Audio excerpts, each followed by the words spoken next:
नमस्कार, capital TV में आपका स्वागत है। मैं हूं आपके साथ सबा शाहिद शेख। मैं आपको बताऊंगी उन 4 नेता, अपराधी, आतंकी और जिहादी के बारे में जो आज चक्रव्यूह में फंसा है। उनके कारनामों को एक्सपोज करूंगी, पूरी डिटेल में इनका कच्चा चिट्ठा खोलूंगी। आज के वो 4 नाम जो चक्रव्यूह में फंसे हैं वो है नीतीश कुमार के अफसर, दूसरा है एक देशद्रोही, तीसरा है एक मौलाना और चौथे आजम खान के लाडले बेटे अब्दुल्ला आजम।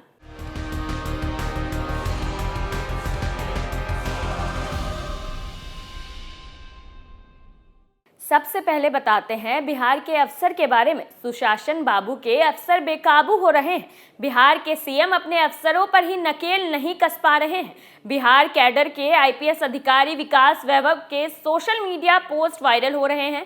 उन्होंने ट्विटर और फेसबुक पर पोस्ट करते हुए अपने विभाग की डीजी शोभा अहोतकर पर गाली देने का आरोप लगाया है। उनके फेसबुक और ट्विटर अकाउंट से बाद में पोस्ट डिलीट कर दिए गए, लेकिन पोस्ट का स्क्रीनशॉट वायरल हो रहा है। होम गार्ड और फायर डिपार्टमेंट में पोस्टेड आईजी विकास वैभव सोशल मीडिया पर काफ़ी एक्टिव रहते हैं।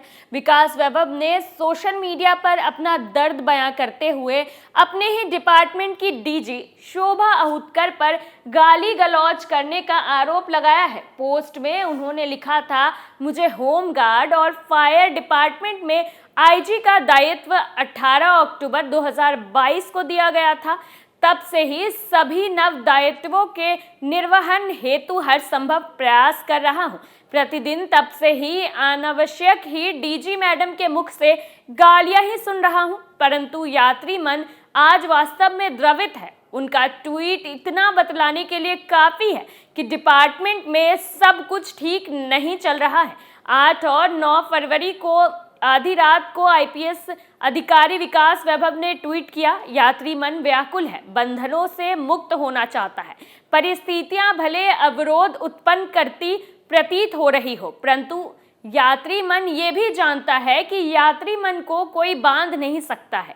जो निर्धारित है वो स्वयं अपना मार्ग प्रशस्त करेगा। शेष सब माया ही है, परंतु कर्म महत्वपूर्ण है। इस पोस्ट में एक ऑडियो भी है जिसमें वो भीड़ से अलग रास्ता चुनने की बात कर रहे हैं। विकास कहते हैं कि ये रास्ता मैंने खुद चुना है और इसके लिए मैं खुद जिम्मेदार हूँ। इस रास्ते में मुश्किलें बहुत आई जिनसे मैं लड़ रहा हूँ। मुझे मज़ा आता है इन परेशानियों में। उन्होंने ये भी ट्वीट किया था कि उनकी पत्नी और माँ को संबोधित करके डीजी मैडम ने एकांत में गाली दी। वो रिकॉर्डिंग कर सकते थे, इसलिए मोबाइल साथ लाने से मना किया गया। बताया जा रहा है कि विकास वैभव इस घटना के बाद से आहत होकर 60 दिनों की लंबी छुट्टी पर चले गए हैं। डीजी शोभा अहोतकर के बारे में आप ऐसे जान सकते हैं कि कभी वो हंटर वाली के नाम से फेमस रही है। बता दें कि इसके पहले भी ऐसी कई खबरें सामने आई है जिससे बिहार के प्रशासनिक अधिकारियों की बदजुबानी का पता चला है। कुछ दिन पहले सीनियर आईएएस के पाठक का एक वीडियो वायरल हुआ था जिसमें उन्हें अपने जूनियर अफसरों को गालियां देते सुना जा सकता है, लेकिन फिर भी नीतीश कुमार का रवैया इतना ठंडा रहता है कि इन अफसरों की मनमानी और गुंडागर्दी बढ़ती ही जा रही है। अब बताते हैं तिरंगा से ई रिक्शा पोंछने वाले जिताउल्लाह के बारे में। उत्तर प्रदेश के गोरखपुर से राष्ट्रीय ध्वज के अपमान करने का मामला सामने आया है। यहाँ एक ड्राइवर का तिरंगे से ई रिक्शा पोंछने का वीडियो वायरल हो रहा है। ड्राइवर ने खुद को बिहार का रहने वाला जिताउल्लाह खान बताया है। पुलिस ने वीडियो के आधार पर केस दर्ज कर लिया है। ट्विटर पर 1 मिनट 23 सेकंड का एक वीडियो शेयर किया गया। वीडियो में तिरंगे से रिक्शा पोंछ रहे जिताउल्लाह खान को रोक रहे शख्स ने उससे भारतीय होने पर सवाल भी पूछा। रिक्शे के पास खड़ा एक दूसरा शख्स भी तिरंगे को कपड़ा बता रहा था। गलती पकड़ी जाने के बाद भी आरोपी ड्राइवर मुस्कुराता रहा। इसके बाद लोगों ने कड़ी प्रतिक्रिया देनी शुरू की। जिताउल्लाह की हरकत पर जानबूझकर की गई करतूत की आशंका जताई गई है। पुलिस ने राष्ट्रीय गौरव अपमान निवारण अधिनियम 1971 की धारा 2 के तहत एफआईआर दर्ज की है। जरा सोचिए ना, एक बच्चे को भी समझ होती है तिरंगा की क्या अहमियत है हमारे लिए। राष्ट्रीय ध्वज को किसी भी देश का प्रतीक माना जाता है क्योंकि राष्ट्रीय ध्वज केवल एक ध्वज ही नहीं बल्कि उस देश की पहचान भी है। यही वजह है कि राष्ट्रीय ध्वज के प्रति लोग हमेशा सम्मान और समर्पण का भाव रखते हैं, क्योंकि ये ध्वज ही है जो कि दुनिया भर में अपने देश का प्रतिनिधित्व करता है। भारत के राष्ट्रीय ध्वज तिरंगे की बात करें तो ये भी हमारी संस्कृति और विरासत को संजोए हुए हैं। भारतीय तिरंगा अनेकता में एकता का प्रतिनिधित्व करता है और भाईचारे का प्रतीक है। ऐसे में तिरंगा का अपमान करने वालों को ऐसी सजा मिलनी चाहिए कि उनकी रूह भी कांप उठे। अब बताते हैं सोमनाथ मंदिर को गलत कामों का अड्डा बताने वाले मौलाना साजिद रशीदी के बारे में। पिछले महीने जनवरी 2023 में एक टीवी इंटरव्यू के दौरान गुजरात के सोमनाथ मंदिर के खिलाफ आपत्तिजनक टिप्पणी करने वाले मौलाना साजिद रशीदी के खिलाफ एफआईआर दर्ज हो गई है। ये केस श्री सोमनाथ ट्रस्ट के जनरल मैनेजर विजय सिंह चावड़ा की शिकायत पर दर्ज हुआ है। शिकायत में रशीदी पर धार्मिक भावनाओं को भड़काने और दो समुदायों को बीच शत्रुता फैलाने का आरोप लगा है। केस दर्ज होने के बाद मौलाना साजिद रशीदी अब माफी मांग रहे हैं। मौलाना रशीदी ऑल इंडिया इमाम एसोसिएशन के अध्यक्ष भी हैं। हालांकि ये केस गिर सोमनाथ जिले में दर्ज हुआ है। शिकायतकर्ता के मुताबिक सोमनाथ मौलाना साजिद रशीदी की टिप्पणी से मंदिर से जुड़े भक्तों की भावनाएं आहत हुई है। अपनी शिकायत में विजय सिंह ने पुलिस से साजिद रशीदी पर कार्रवाई की मांग की है। अक्सर बहस के दौरान हिंदू आस्थाओं और प्रतीकों पर नकारात्मक टिप्पणी करने वाले रशीदी पर आईपीसी 153A और 295A के तहत कार्रवाई हुई है। इस मामले में गिर सोमनाथ जिले के पुलिस अधीक्षक मनोहर सिंह जडेजा ने जांच किए जाने की जानकारी देते हुए बताया कि उन्हें जानकारी मिली है कि साजिद रशीदी पहले भी आपत्तिजनक टिप्पणियां करते रहे हैं।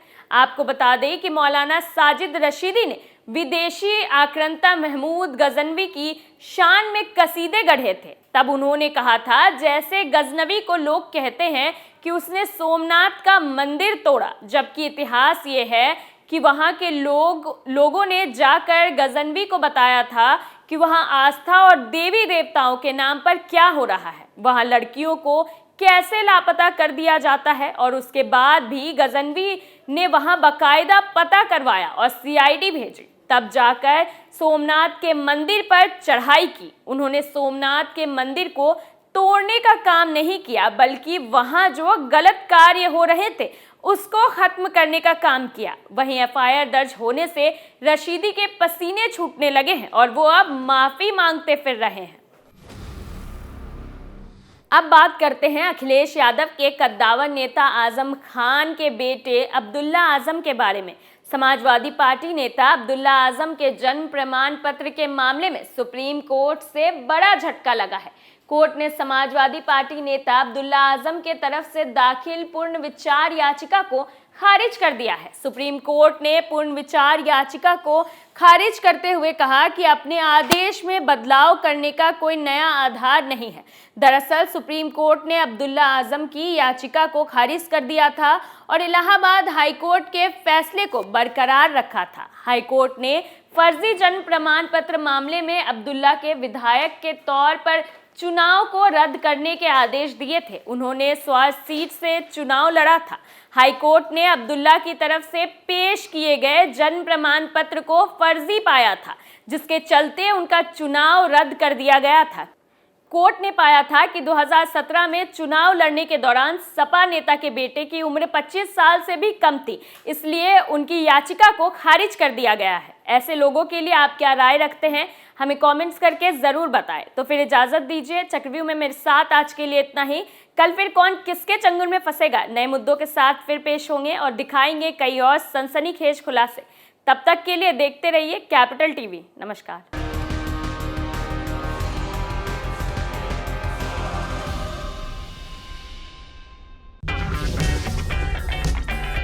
अगर आपको हमारा वीडियो पसंद आया हो तो इसे लाइक करें, हमारे चैनल को सब्सक्राइब करें और हाँ, बेल आइकन दबाना ना भूलें ताकि आप तक हमारे वीडियो की नोटिफिकेशन पहुंचती रहे।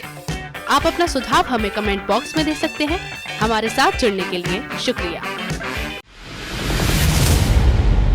मैं राजनीति करता नहीं, पर राजनीति को बहुत गहरे तक समझता हूं। मैं लोगों के बीच रहता हूं, लोगों के मन को अच्छे से जानता हूं।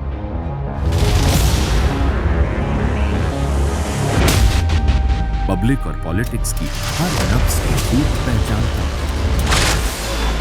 संघर्ष की सियासत से सत्ता के सिंहासन तक मैं हर खबर से खरा सच निकालता हूं। न कोई दौड़, न कोई race. Capital B, Uttar Pradesh.